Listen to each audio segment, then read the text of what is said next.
So, with every passing day, there's an erosion, not only on the land, but in our hearts. And the only thing that could stop it, the only thing, the truest form, is the right energy. You're never going to stop erosion, but you could look at it from the other side. Sure, water is eroding the land, but what is the water doing? It's not eroding. It's the complete opposite. It's taking over. So you need to know that with every step, you're going backwards. Every time you smelled the roses, they smelled you back. Welcome back to the Dank Swamp Rebellion.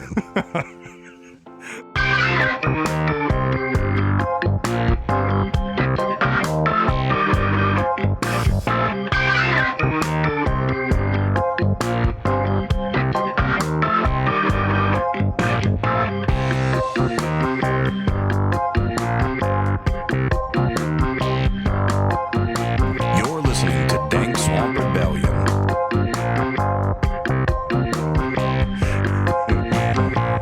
It is good back to be on mic, man. Holy shit. Yeah, it is. We haven't stopped working or doing shit No. for you guys, but No. it's been crazy. And a lot of people asked why we didn't do like Cash App and things of that nature. Well, first of all, we didn't have any phone service or internet service to do anything. Even if you would have chosen to send out money, we would have never got it. Yeah, because there was no way of getting it. But also, for those of you that were a little closer vicinity that sent donations, also sent supplies, water and food, and there's a couple of you out there that helped pay just to cook meals for people. Even just general support. Just general. Thank you. It went a long way, and for everyone that just continued listening, maybe you've missed our soothing voices, our ranting tirades, or just a little bit of DSR in your life. We definitely appreciate you going back and listening to those past episodes too. We saw you. It has been an overwhelmingly awesome response. Just from the few postings of our comeback, and we're feeling it, and we are excited, more excited than ever. We're realigned, we're refreshed. It's just like a forest or out in the woods when there's a fire and it burns down and that thing grows back lusher and greener than ever. That's the same thing with the Bayou. So we're back and we're better. And we're even further down. We are. It's kind of nice. It feels like I'm in my home turf. The cool thing is that sooner or later you'll be able to go right there to the Intercoastal Canal and go to the beach. Yeah, that'll be right there, beachfront property.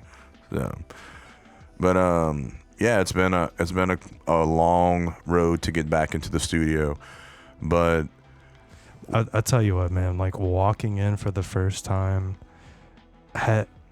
you just like kind of going with the motions. Yeah, we're going to start recording again today, and I'm excited about it. It's cool. And then we get here and we're walking to the building. It's like, there's our studio, man. And then we open up the doors, and yeah, it's kind of trashed, but she's still so nice. Yeah. And I miss it so much. Like, I can't stress enough how much doing this is a part of me now. Right. And we have our own studios at home. Yeah. I have my studio on the bus. Right. He has his studio, which is super nice. He took over his whole living room. Sorry, Randy. You get to go watch Netflix in the kitchen, babe. But really, really nice setup. It has opened a lot of doors, but it did. Even though we have our own studios, it's still not DSR Studio, because this is where it all took place. This is it. Yeah. We did move locations from season 1. to season 2, and it still feels like the studio, though, you know, because we literally took everything out and put it in here instead. Plus, the guts of the studio is literally the guts of your bus. Right. So there's something special with that. And the bus has been really cool, man. Like, yeah, tell me a little bit about it. A lot of people ask now, because they know my personality, right? I'm kind of big personality. Say things like, so how's it living in the bus now? And they expect you to be like, oh, it's kind of tight, man. You know, like. It's actually the best thing I've ever done. It's awesome. You were right, in other words. There are some downsides to it, like everything else, because you don't know until you do it, right? There is some remodeling I'm going to be doing in the short term already. What you got? Things that we thought we would need but didn't. First of all, like the little kitchenette in the front where we thought we would need a table. We never use that thing. Now it just holds mail and crap. So now I'm going to actually turn it into cabinetry just so I can have more storage. Kept way too much stuff out of the house off the bat. Like to fill up the bus, had way too many pots and pans, things like that. And you probably anticipated something like that. Yeah, and we knew we would have to go through some things. We had like a lot of food we had to eat through that we still had in the house that we don't really store. The way we cook changed a lot because now it's just me and my wife, and we don't eat as much. Like, I don't make a huge pot of like gumbo anymore. Dude, right? I could tell, man. You lost some You weight. know, dude, it's been a much healthier lifestyle because I can't keep a bunch of Doritos and crap. Right. You know, I can only keep what we can. We have one cabinet for food, one for a refrigerator for food, and a refrigerator for drinks because we have too many fridges. So it's not like you can keep a whole lot of stuff extra around. You can't keep a bunch of pizza rolls because where are you going to put it? Right? Literally, there's no space. So I've learned that I really only cook out of a few different little pots now that I have, and they're all Magnolite, and I got a couple cast irons. And it's more like meals for two, and we really don't even use 2 plates anymore. You know, we just kind of put everything on a plate and eat. Yeah. So the table being there is kind of redundant. That didn't work out too well. I did have a broken guitar in all of this recently. The guitar that I've written, every single song for DSR that I've ever written was on my little Luna guitar, which I loved. And it was a cheap little guitar, but my cat knocked it over and it popped the neck on it, so the head came completely off. He decapitated, you know. But Casualty of war. But it is 2 adults and a full-grown pit bull and 2 cats living in a bus. So that sounds like a really cool indie folk rock song. It is. We're about to start a traveling band. And I would imagine, like, dude, you didn't know how you would utilize the space till you living in it. Right. So, of course, there's going to be these little adaptations that come along with it, and you will refine it even further down the line. Absolutely. Like, already the tub is coming out. Oh, really? Spoiler alert, the tub's coming out. Wife wants a wet room. She's sick of the tub. Mainly because I bought a 6-gallon hot water heater, right? So we can both take a shower and wash a thing of dishes with 6 gallons of hot water. Sure. You are not filling up a 100-gallon tub. Yeah. Right? So there's no way you could fill it anyway, so what's the use of having it? So it's kind of, it's bulky. It wasn't a good idea. Now, the washer and dryer, having those in there, having miniature washer and dryers, lifesaver, son. I was about to say, that seemed like a shit. Really good way to go. That is awesome. Cool. Especially for the freaking price. But everybody that comes in the bus says the same thing. They all comment on the same thing. That's the most awesome thing in the bus, and that's the countertop. Because the countertop is a 2-inch thick piece of cypress that's 25 inches wide. It's so nice. Super heavy. It is pretty. And everybody says it is raw edged. So it's nice. It's cool. So I love that about it because I always wanted, I actually cut a piece that's the size of my little 5 cubic foot deep freezer. Mm-hmm. And that's my chopping block, is a big piece of cypress. So I liquid nail that thing down. So I have all kind of pictures and videos of how I did the bus. I did keep the camera rolling for the most part for most of the build.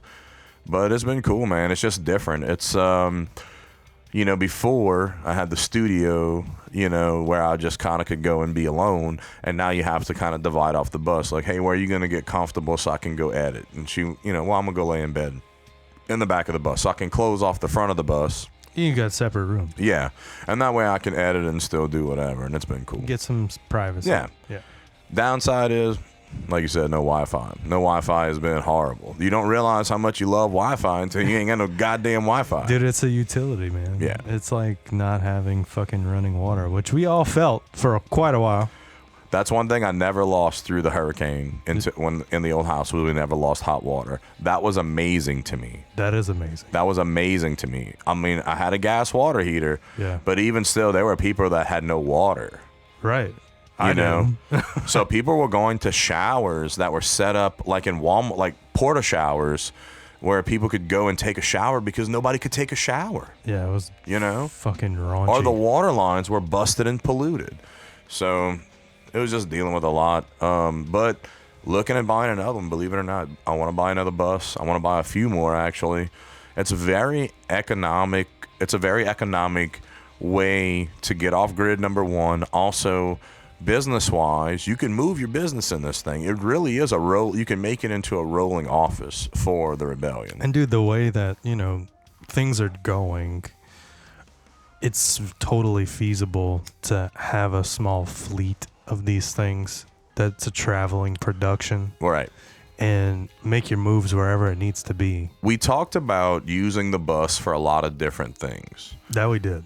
But then my wife and I moved into the bus. And then we didn't realize how much the bus would become home. Mm-hmm. Right? Like, just because I don't have a house doesn't mean I don't have a home. Correct. And I'm more comfortable when I'm home in my bus.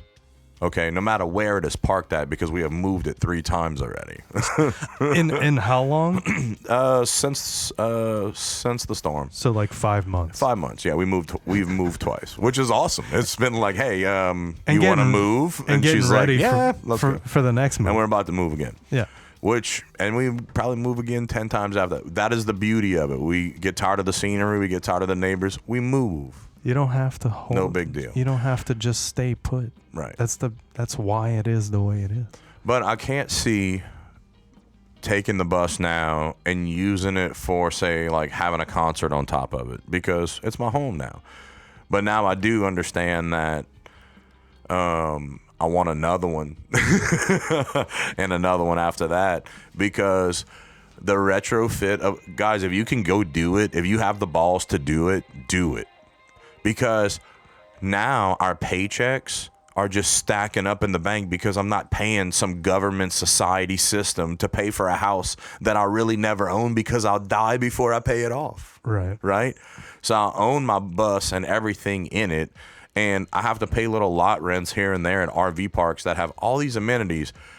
Tyler can attest to this, how beautiful the places I've stayed at have been, because it's all waterfront, and the fishing's there and the crabbing's there. So I mean, you literally said you had like a whole fucking hotel of male crabs that no one could get right now. Yeah, I have a floating hotel full of #1 crabs right now in the bayou, right behind my bus. Yeah, my crab traps stay out there. I go check them when I feel like. Put the crabs in the hotel, feed them. And then when we first were talking about this shit too, if you immediately went to that lifestyle, like that's what you want to live. Yeah. Now that you're doing it, would you say that it's better than what you envisioned, or is it exactly like how you thought it would be? It's nothing like I thought it would be, and it is better than I thought it would be. Awesome. For the reason that I don't know why I feel more secure in myself in a smaller environment, even though I'm kind of a big guy. I do have scars on my bald head now from hitting my head a lot. I do hit my head a lot in the bus because I did not raise the roof. That will be on the next one. But all in all, it is super comfortable. Like, it's a lot more space than I thought it would be. It's a very simple lifestyle. I don't have all this crazy upkeep. I got to flush my black water tanks every now and again. I'm hooked up to 50 amp shore power. I never lose power. I have AC. I have heaters. You know, I mean, you're good. Yeah. It's gone down to 30 degrees, and I mean, we popped on the heater. Actually, to be honest, when it gets really cold, I start the bus, run the bus heaters throughout the whole thing for about 30 minutes. It's done. Like you're peeling off clothes.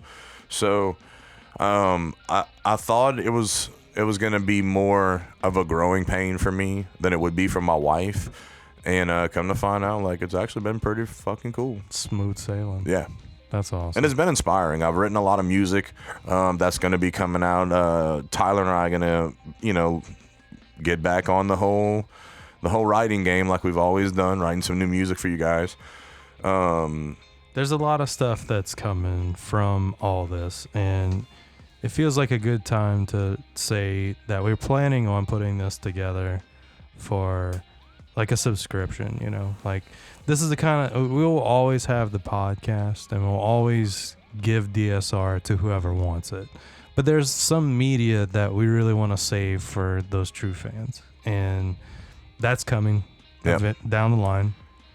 Yeah. Well, you can be expecting a Patreon very, very soon from us.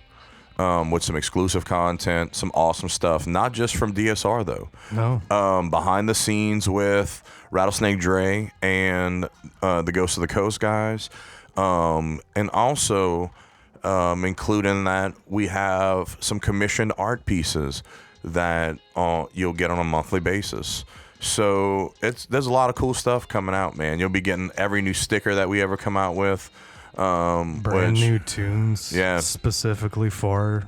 And then what I want to do is that when we write songs, if you're a Patreon member, okay, before the public hears it, we want to be able to let you listen to it and then give us feedback on if you like it or not. That'd be great. You know? Or even input on suggestions for our stuff. Absolutely. Or if you're a musician out there and you do what they call on the TikTok world duetting, you want to rip something over our song and say, you know, let's hook it up. Hey, let's hear it. You never know. I'm all about it. Like, you could request that song about a goldfish floating down to the never-ending Knezer in the style of a reggae tune, and you know how hype Cody would be to write that? Little Debbie Knezer. It would be awesome.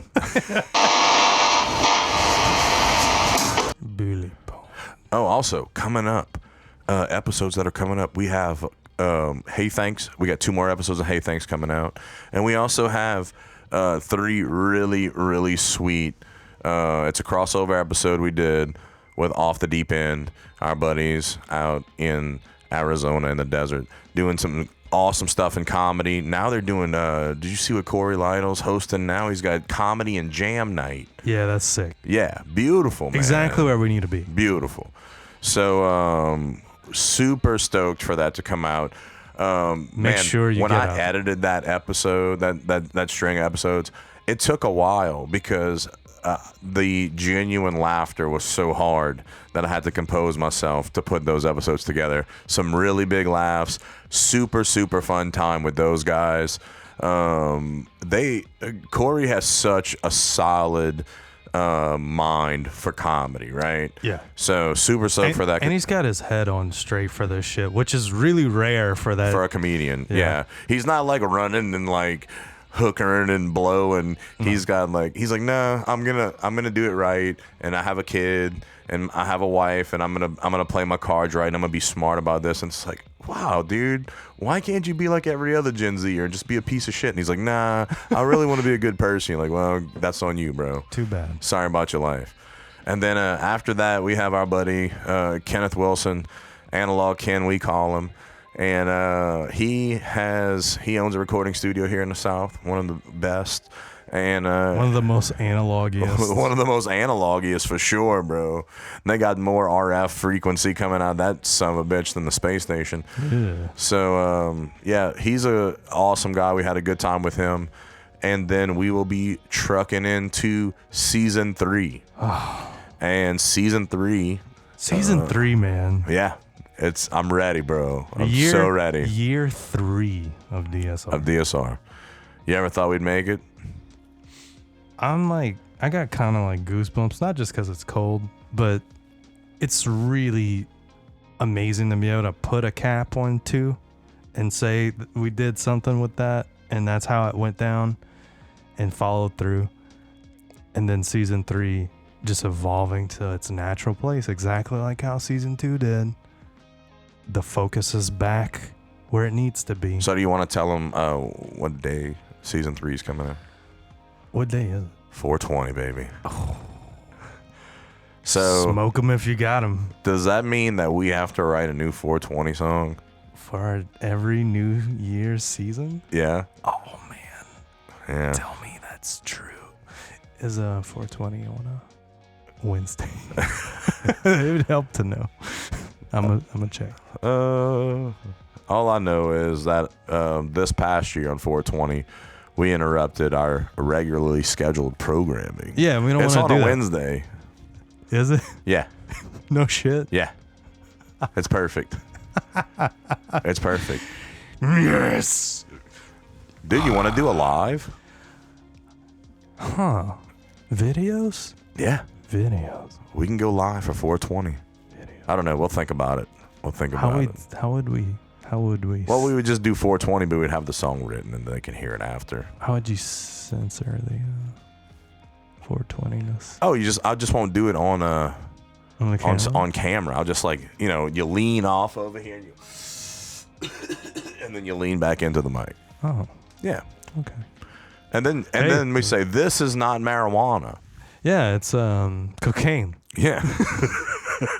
Yeah, it's crack, how you call it. Yeah, I'm a bean farmer. What kind of beans? Red beans, jelly beans. So definitely be on the lookout for that season 3 420 extravaganza. That's when we're doing it. We got it. We got plans, baby. We here, listener land. We love you. We thank you. We love every ounce of support you've given us. It's been a resounding yes for us to come back. And shout out to our homie Miguel. Shout out to India. And by the way, thanks to all of you who continue to listen through the down period that we've had. And thank you for all the people that went back and listened from the beginning. Yeah, I've heard because a few the people. numbers were awesome. Yeah, I was very surprised to see they continued. It was very cool to see latecomers that were followers of the show go back and listen from the Genesis of Rebellion. And I know it's because of you, because literally you just told a buddy or something. Yeah. Something happened because we were busy with our own shit that we were really Shout out to my homeboy Jeremy Westerman, big time listener. Thank you, son. This dude takes us to his shop and puts us on the radio for all the cats in his shop to listen to. Love it. That's awesome. Thank you so much, Jeremy. Love you, bro. Getting married soon, too. Pour one out for you. Yeah, pour one out for you, homie. So we just want to thank all y'all. And as things start opening up here in the South again throughout the summer, we're going to be going to festivals. We're going to be out there.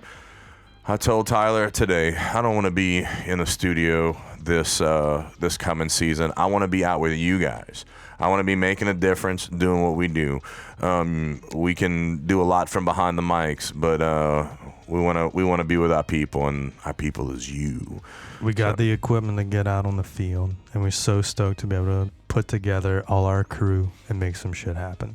So definitely be looking out for the Patreon, season 3. All these episodes coming up to cap off season 2. And thank you. And don't forget to check us out at dsrtalks.com and email us. If y'all want to hear about certain topics, if y'all want to hear about local politics, or if y'all got questions about things that are going on, if you have questions about wanting to start your own podcast, yeah, if you want to, do something in social media, we help with that kind of stuff. So just let us know what's up and hit us up. We never claim to be the best, but we want to help. Nah, not the best, but one day we'll get there. If Jesus and the aliens let. And don't forget to go get you some onion rings from the Cajun Twist. The only restaurant I know, I want to put a Pepsi challenge up between the fried chicken. All right, hear me out. Okay, we talking about location wise. Let's go. Fried chicken from the Cajun Twist. Okay. Because boy, puff bad. Dude, I used to wait till it would get. I'd bring it home and then wait for it to get cold, and then I would eat it.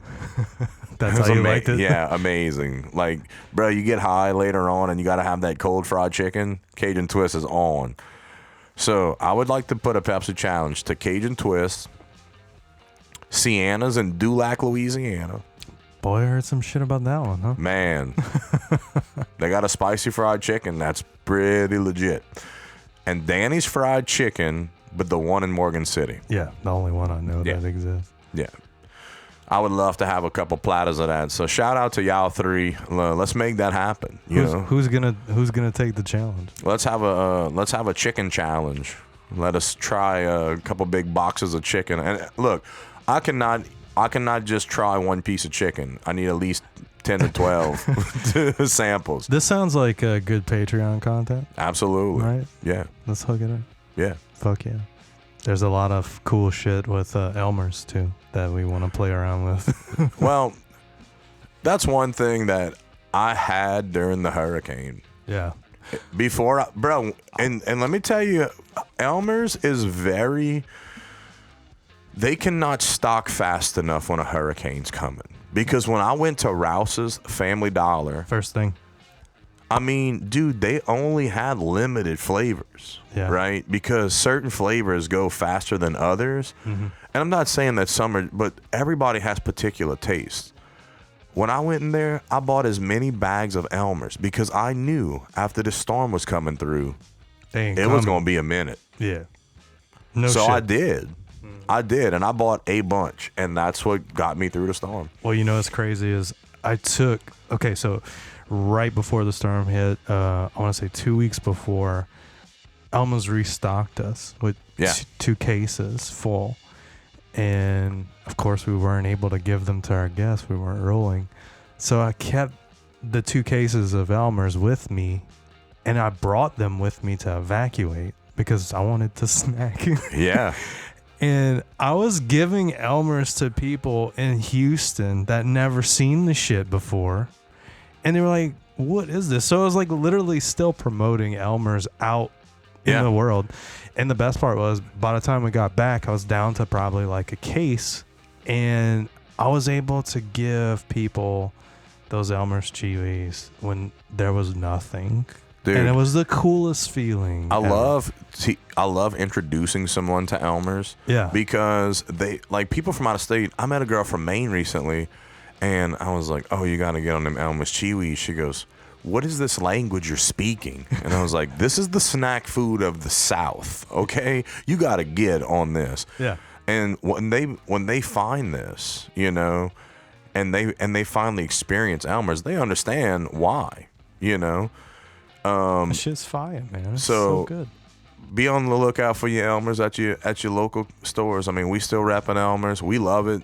There's never gonna be a day where we don't. In other words, I actually wanted to shoot an Instagram picture of me eating a bag of Elmer's during the hurricane on my porch, but no service. So I just snapped the picture. I'll find it and throw that up on Instagram. But okay, good. Yeah, it was. It was just super good feeling to like my nanny, for instance. She likes the blue ones, the original flavor. Oh yeah. And we couldn't buy it. There was no fucking stores open. So like I show up with a case. Oh yeah, lit up like a Christmas tree. What do you do? Like, how do you get this, son? Like, what happened here? So yeah, big shout out to Elmer's. Always repping that. The first morning I walked into the Twist for work at 8 o'clock in the morning. He was munching a bag. The kitchen manager, Jamie, in there was eating a bag of the barbecue ones. That was at breakfast. Hell yes. I was like, that's how I know we gonna vibe, bro. Hell yes. You eating them Elmer's right off the bat. But yeah, good job, Elmer's. Keep up the good work. We still munching down on y'all munchy food. It's great. That's it. But yeah, other than that, like I said, excited. We have some fishing videos that are about to come out. I've been working on. We got some music stuff. These edits are super cool, man. Smooth Bayou is about to get rolling. Remember that old classic? So yeah, we couldn't do that. COVID hitting in the storm and all kind of crap happened. So, but we're gonna jump back on that wagon. But yeah, see you guys on 420. 420.